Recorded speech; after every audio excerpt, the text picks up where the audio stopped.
The Censored 11. Since I made my channel, I got a few requests to make a video about these cartoons, and since my most viewed video is about banned cartoons, why not? Let's make it. So yes, at first I will describe what are the Censored 11. I will tell a little bit about my history with them, and then I will describe each cartoon separately, and in the end I will give my final 2 cents about them. So for those of you who don't know what the Censored 11 are, they are 11 Looney Tunes and Merry Melodies cartoons that have been banned in 1968 by the United Artists, the company back then that owned the Looney Tunes and Merry Melody cartoons.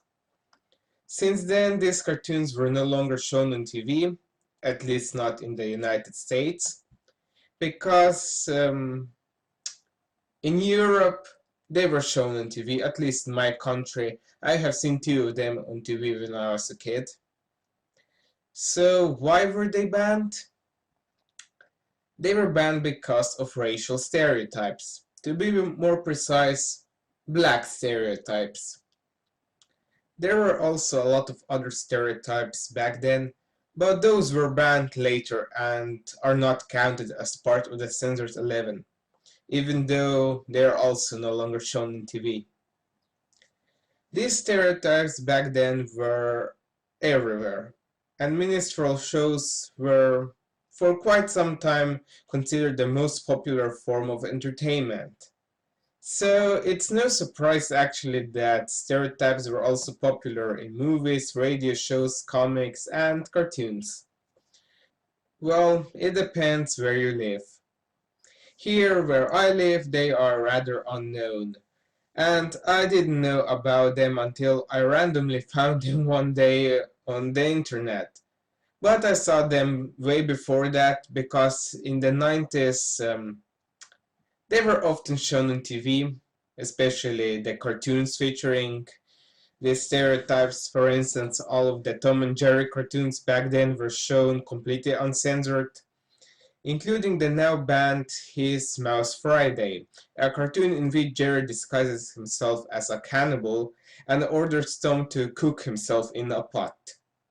Later, Tom finds out that he got tricked, and while chasing Jerry, he comes across real cannibals.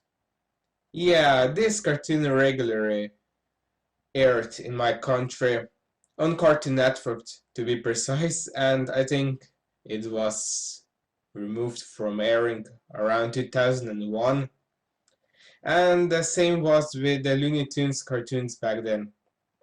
Everything was shown completely uncensored, even on Cartoon Network, and especially on the public domain cartoon shows, which were back then quite popular on TV.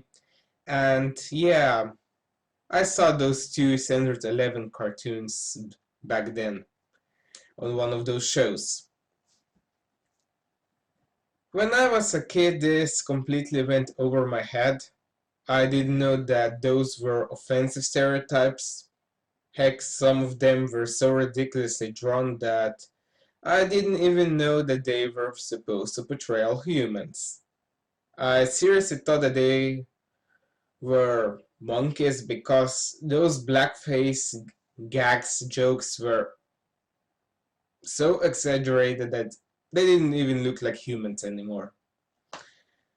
I live in a country where there aren't that many black people, which is why well, basically everyone here is completely ignorant when it comes to these stereotypes, and most people here wouldn't get them if you would tell them or show them. I had to do research on the internet to even know what is considered a stereotype.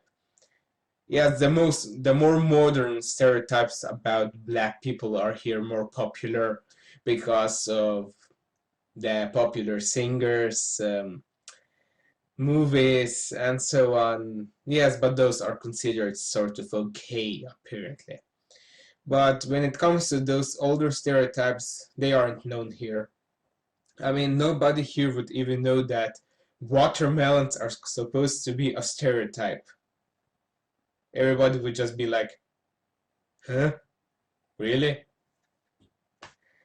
Okay, now that that's out of the way, let's continue with the cartoons that are part of the Censored 11. 10 of them are Merry Melodies cartoons, and one of them is a Looney Tunes cartoon.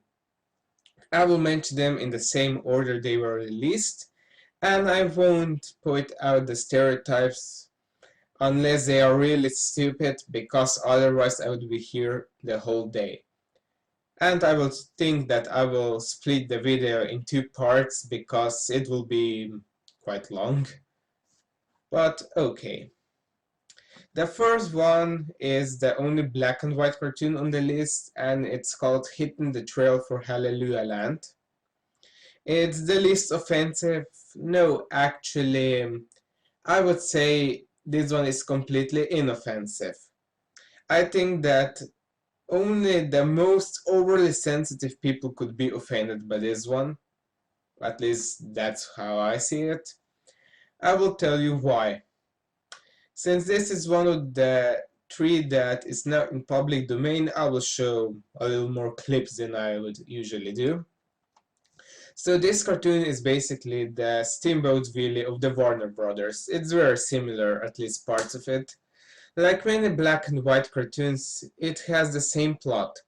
Girl and boy are together, something happens and the boy leaves the girl, a random evil villain appears and kidnaps her because that's what villains do, and the boy in the end defeats the villain and saves the girl.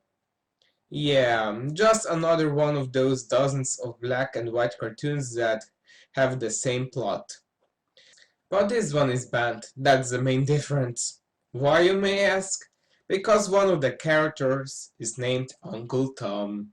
He isn't drawn stereotypically, which was back then also very popular, so it's kind of surprising that he wasn't drawn with big lips.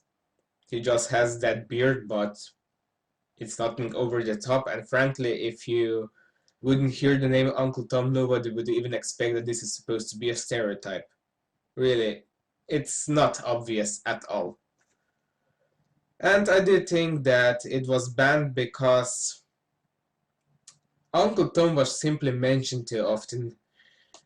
He is mentioned by the girl. Oh, there's the boat! Hurry, Uncle Tom! Indeed I will, Miss. Goodbye, Uncle Tom! He is mentioned by the Skeletons, a reference to the skeleton dance from Disney.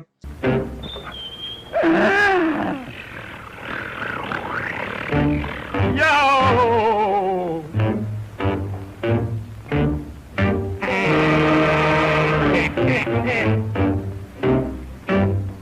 Uncle Tom, we're glad we met you. Know, Uncle Tom, we're going to get you. Know, you can't fool us. We know that you're our man.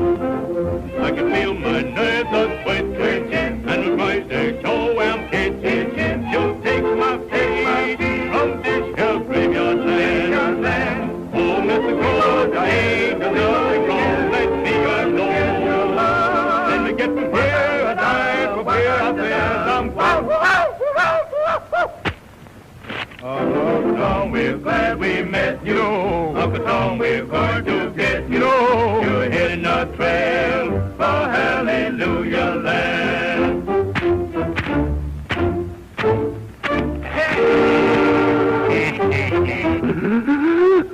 Basically, if you would read up the whole cartoon, you could just remove everything what is considered offensive in this one, because if you would call him Uncle Jeff, I guess, nobody would even get that this was supposed to be Uncle Tom. When the Censored 11 list was made, this cartoon was already in the public domain, and since no one really cares about black and white cartoons, yeah, I personally think that this one got included mainly because of that. But when you look at it and look at some other cartoons that also have stereotypes but weren't banned, yeah, it can really be ignored. Because, for instance, there is that cartoon called Africa Squeaks starring Porky Pig, which is full of stereotypically drawn African natives. And that cartoon isn't on the Censored 11 list.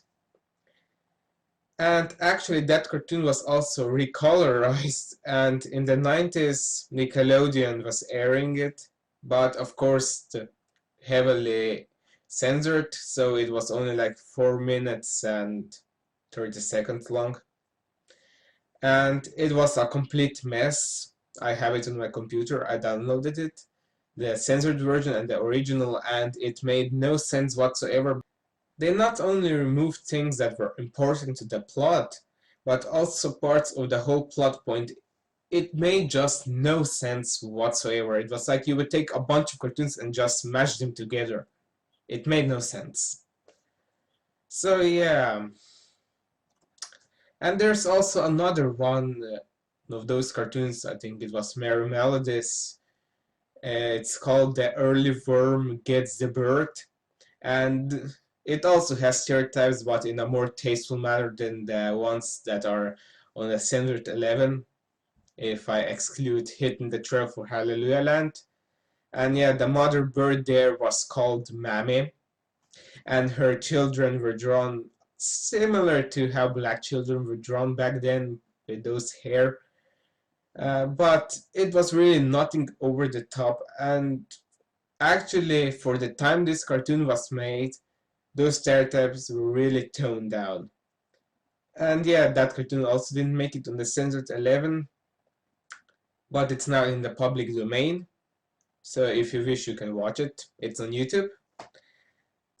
And there's also another Warner Brothers cartoon which I'm surprised didn't make it on the list, but I will mention it later because it is connected to two cartoons that are on the list.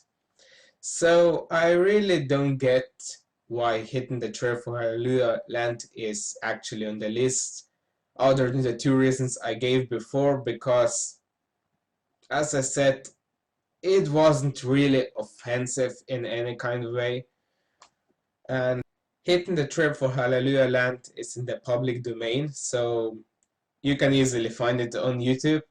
And some people said there that apparently Uncle Tom is stereotypical and racist because he is scared of the skeletons. Yes, that was very popular back then in the black and white cartoons. And yeah, I can easily see a lot of characters, Betty Boop, Foxy, Mickey Mouse, being in the same situation, or their girlfriends and they have to save them. So it's not stereotypical in my opinion. Oh, and on Wikipedia it also says that the three characters at the beginning of the cartoon are black stereotypes. I can see my silver lining through past the green of twining. I'm hitting my trail for that land without a do-da. Okay, did I miss something? Because I really don't see how these three are supposed to be that. Because then you can also say that Mickey Mouse is a black stereotype. Maybe I don't get something, so if you think I didn't get something, please say that in the comment section. I won't be mad.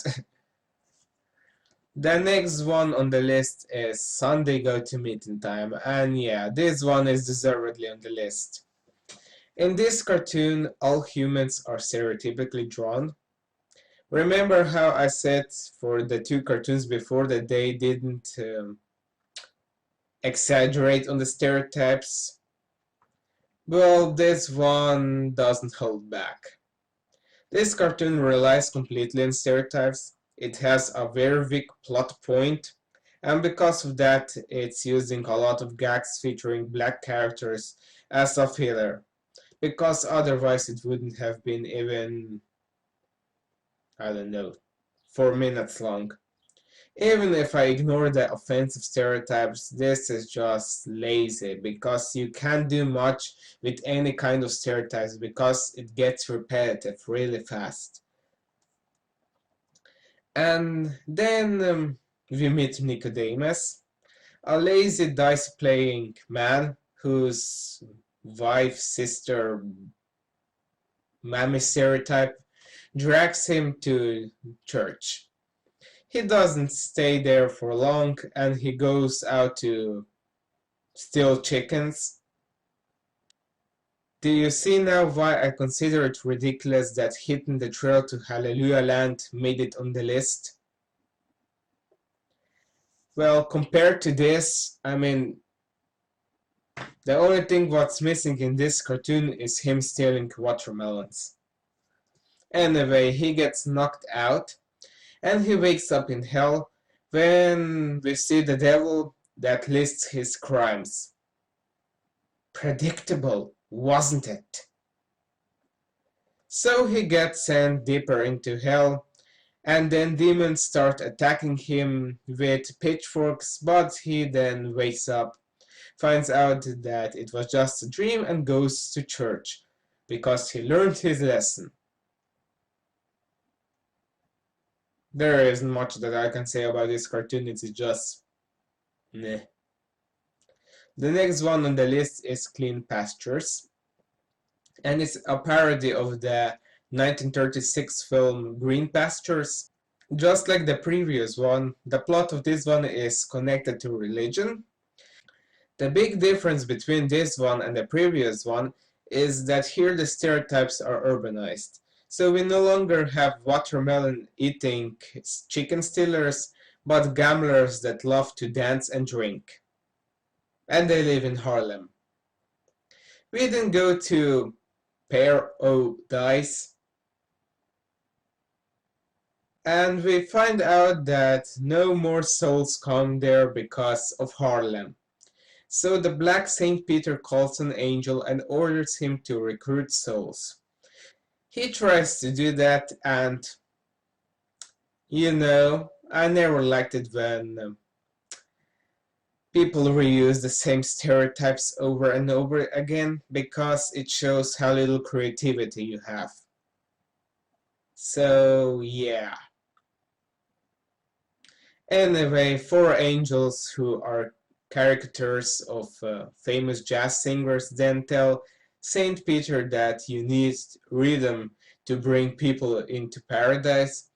So they start to play their instruments and sing a song, and everybody comes to heaven, even the devil. The end.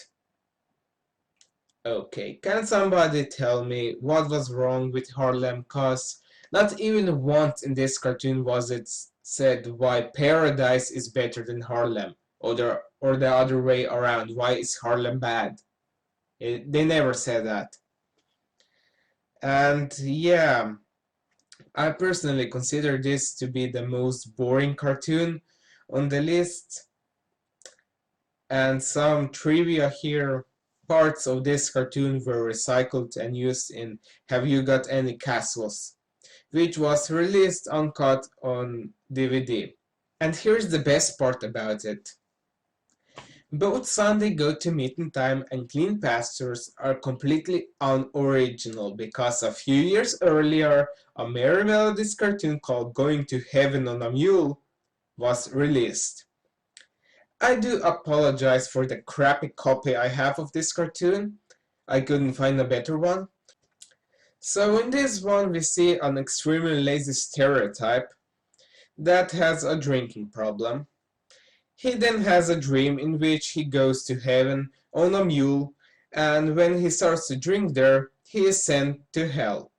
He wakes up and finds out that it's just a dream, and he throws his alcohol away only to immediately run after it and start drinking again. He surely learned his lesson, didn't he? The only difference between that cartoon and Sunday Go to Meetin Time is that he goes to heaven first and then he falls to hell. And in the end, he doesn't learn anything. Also, the whole heaven sequence is almost identical to Clean Pastures. They even reused that Paradise joke.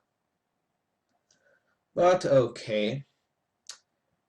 I'm also asking myself, how does it come that going to heaven on a mule isn't on the list? Seriously, how is Hittin the Cheerful Hallelujah Land considered worse? It's not.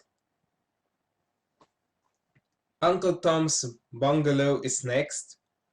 It's a parody of Uncle Tom's Cabin, or more correctly, of the melodrama adaptations of the novel, which were very popular back then. So this cartoon begins with the introduction of every character. This takes about 2 minutes.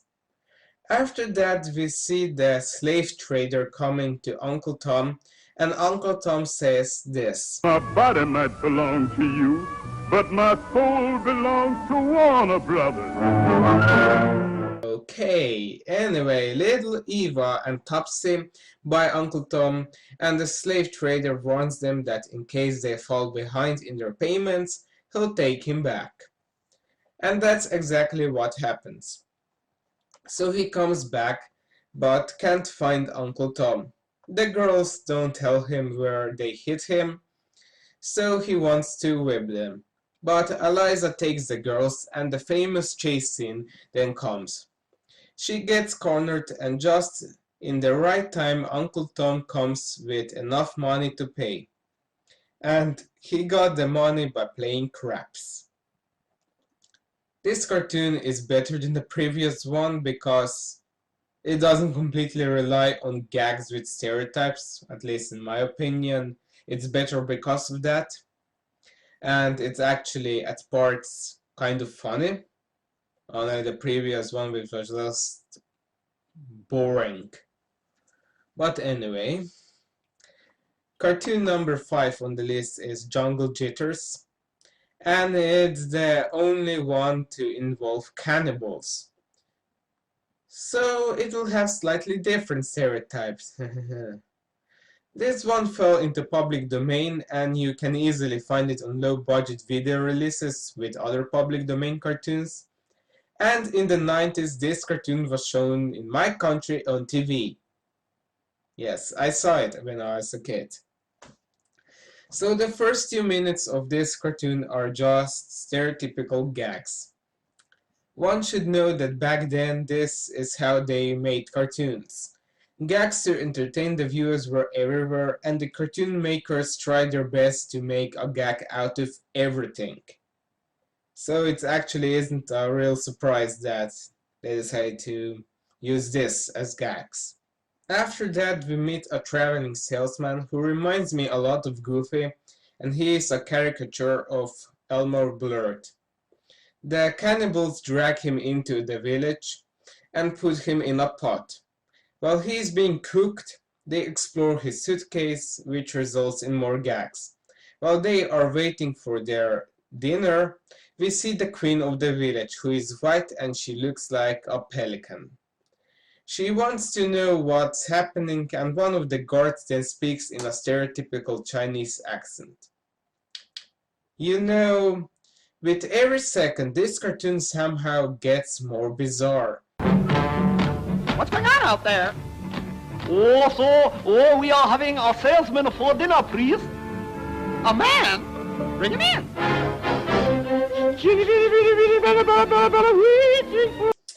Anyway, the queen orders them to bring the salesman. She falls in love with him, and she imagines that he's Robert Taylor and Clark Gable, and she wants to marry him. He at first says no, but as soon as he has to kiss the bride, he changes his mind and jumps into the pot. Does you all take this man to be your wedded husband, or don't you? Oh, this is so sudden. You take this woman to be your wedded wife, or don't you? Yeah. I now sentence you to be man and wife, kiss the bride. That'll be $2, please.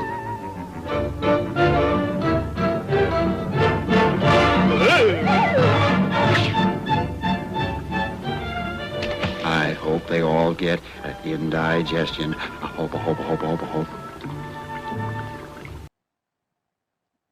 This cartoon is just strange. Yes, it has a lot of stereotypes, especially in the first half, but I don't know, it was just so over the top with everything that I don't know.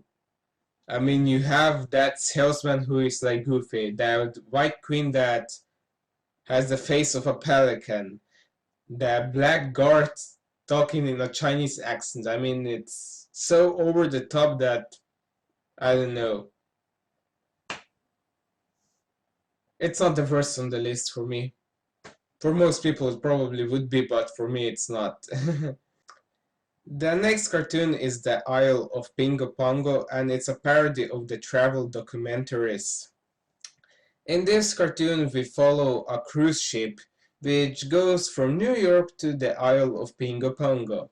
Tex Avery directed it, and it has his humor, but to a lesser extent than his other works, which are also way better than this one. The first half of the cartoon doesn't feature any stereotypes. The only exception is the scene where a rich lady throws a coin into the water so that the natives can get it. But it makes up for that since everybody else from the ship also jumps into the water to get it, well, except the fat lady. It's a Great Depression joke. We didn't see the wildlife of the island, and just like most cartoons of that time, most of its humor comes from the puns and from exaggerating the things that are shown. So we see the hummingbird who actually hums, the mockingbird mocking the narrator, and so on. And here is also where it ends, because the final 3 minutes of the cartoon are full of jungle native stereotypes, which are mostly visual stereotypes, and they are taken to a new extreme, because the natives have deformed heads, ridiculously huge lips, and so on. Seriously, they don't even look human anymore. And apparently they also play jazz in the jungle, and they sing Sweet Georgia Brown. And so the cartoon ends. Well, this one, how should I say it? It made me feel uncomfortable watching it because the visual stereotypes were really worse than all the others on this list. But okay, at least part of this cartoon didn't feature stereotypes, and it was at least on a few parts funny, but otherwise, yeah. I'm still kind of surprised that this one actually got banned. Why, you may ask? Because 2 other cartoons are also very similar and have the first half of the cartoon stereotype free and the second one, yeah, full of stereotypes. Those are the already mentioned Africa Squeaks and September in the Rain. I already said that I have the censored and the uncensored version of Africa Squeaks on my computer. And yes, if you would cut the Isle of Pingo Pongo and remove every stereotype, then it will be just as long as the censored version of Africa Squeaks. So yeah, actually this one could, if censored, be shown on TV without any stereotypes. But then again, what's the point of censoring a cartoon if you have to cut half of the cartoon away almost? So yeah. Oh, if you would censor the Isle of Pingo Pongo, it would still make way more sense than Africa Squeaks. And this is the end of part 1. I have no more time actually, but I will make the second part soon. And I will talk about the remaining 5 cartoons there and a few other things. Let's just say it this way. So yes, I do hope you liked my video. Maybe you learned something new. Maybe some of you now wish that you never watched this video, because some people, after seeing these cartoons, have a hard time enjoying Looney Tunes again. But I don't know. There are 11 banned out of over 1,000 cartoons, so it's part of our history, let's just say it this way. And I will talk more about this in the second half. So, bye for now.